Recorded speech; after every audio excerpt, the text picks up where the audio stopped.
নমস্কার, Bengal film review চ্যানেলের পক্ষ থেকে আপনাদের সকলকে স্বাগতম।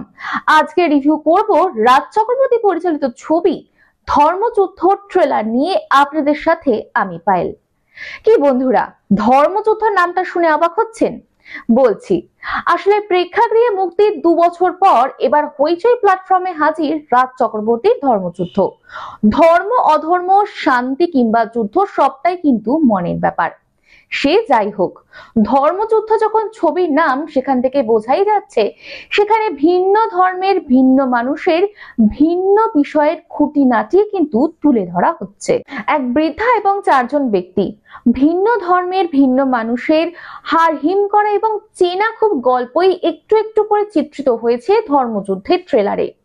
হিন্দু মুসলমানের দাঙ্গা নিয়ে মূলত একটি রাতের গল্পকে কেন্দ্র করেই কিন্তু এগিয়েছে ধর্মযুদ্ধ ট্রেলার। বলে রাখি, ধর্মযুদ্ধ ট্রেলারের মূল বার্তাই কিন্তু মানবতাই প্রধান ধর্ম।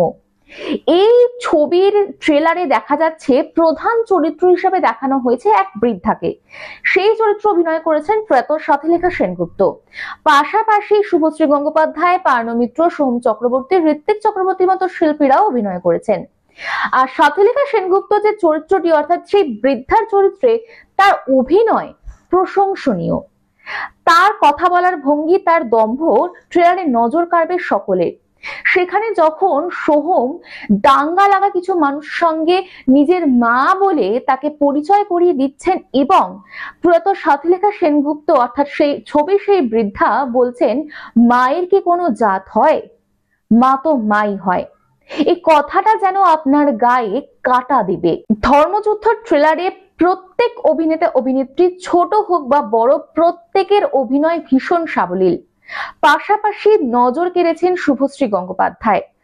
আগুনের আঁচে 9 মাসের অন্তঃসত্ত্বা মুন্নির হেঁটে আসার প্রেক্ষাপট মাত করেছে সকলকে। পাশাপাশি পার্নো মিত্র চাবুকের মতো অভিনয়ে নজর কাড়বে আপনারও। পার্নো মিত্রর যে চরিত্রটি দেয়া হয়েছে শাবনাম, সেই চরিত্রের অনেকগুলি শেড রয়েছে, আর প্রত্যেকটি শেডেই কিন্তু পার্নো নিজের অভিনয়ের দক্ষতা নতুন নতুন করে প্রমাণ করেছেন। সোহম চক্রবর্তীও জোরদার টক্কর দিয়েছেন। বোকা শোকা ভালো মানুষ অথচ চট করে রেগে যাওয়া জব্বার খানের চরিত্রে বেশ মানিয়েছে সোহমকে। এক কথায় বলা যায়, ছবিতে মিশে থাকা নিটল হিউমারের ছোঁয়া রোজকার জীবনকে একটা অন্য রূপ দিয়েছে। আপনারা হয়তো অনেকেই জানেন, তবু আবারও বলি, 2022 সালে সোশ্যাল মিডিয়ায় একটি গোষ্ঠী ধর্মীয় ভাবাবেগকে আঘাত করার অভিযোগ এনে এই ধর্মযুদ্ধ ছবিটিকে বয়কট করা ডাক দিয়েছিলেন। যদিও সেই অভিযোগ একেবারেই উড়িয়ে দিয়েছিলেন পরিচালক রাজ চক্রবর্তী, তবুও দীর্ঘ সময় পর 19 জুলাই থেকে স্ট্রিমিং শুরু হয়েছে হইচই প্ল্যাটফর্মে ধর্মযুদ্ধ ছবিটি। অর্থাৎ 2022 সালে প্রেক্ষাগৃহে মুক্তি পেলেও প্রায় 2 বছর লেগে গিয়েছিল হইচই প্ল্যাটফর্মে এই ছবিটি মুক্তি পাওয়ার। তবে ইতিমধ্যেই সগৌরবে চলছে হইচই প্ল্যাটফর্মে এই ছবি। তাই যদি আপনাদের ইচ্ছে হয় তো আপনারা কিন্তু দেখতেই পারেন হইচই প্ল্যাটফর্মে একটা ক্লিক করে এই ধর্মযুদ্ধ ছবিটি। এবার আসি ছবির সংলাপে। বন্ধুরা, জানিয়ে রাখি, ধর্মযুদ্ধের ট্রেলারে কিন্তু দেখা যাচ্ছে প্রতিটি সংলাপকে অত্যন্ত নিখুঁতভাবে তৈরি করা হয়েছে। প্রতিটি সংলাপেই রয়েছে দাঙ্গা থেকে মুক্তি পাওয়ার, শান্তি পাওয়ার বার্তা।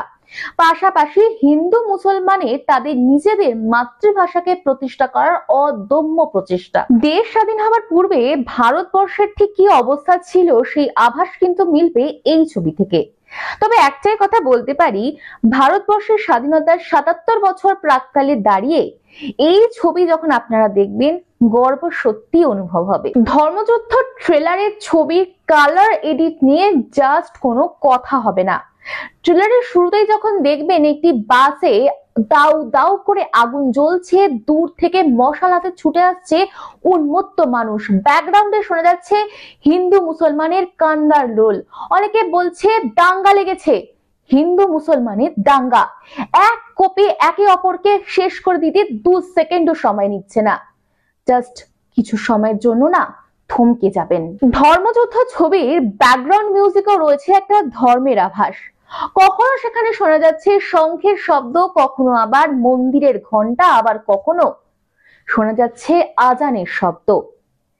প্রতিহিংসা এবং ধর্ম অধর্মকে বোঝাতে একটি রিদম ব্যবহার করেছে, সেটা কিন্তু শুনতে বেশ লাগছে। বলাই যায় ধর্মযোদ্ধা ট্রেলারে নিশ্চিতভাবেই সাম্প্রতিক পটভূমির উপরেই জোর দেওয়া হয়েছে।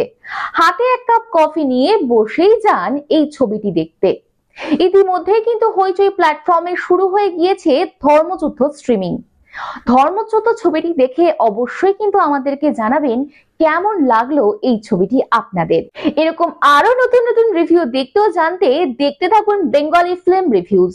আপনাদের গুরুত্বপূর্ণ মতামত অবশ্যই জানাবেন আমাদের কমেন্ট বক্সে। ফেসবুক, ইনস্টাগ্রামে ফলো করতে পারেন আমাদেরকে। বাংলা সিনেমাকে এগিয়ে রাখুন, বাংলা সিনেমার পাশে থাকুন। Thanks for watching.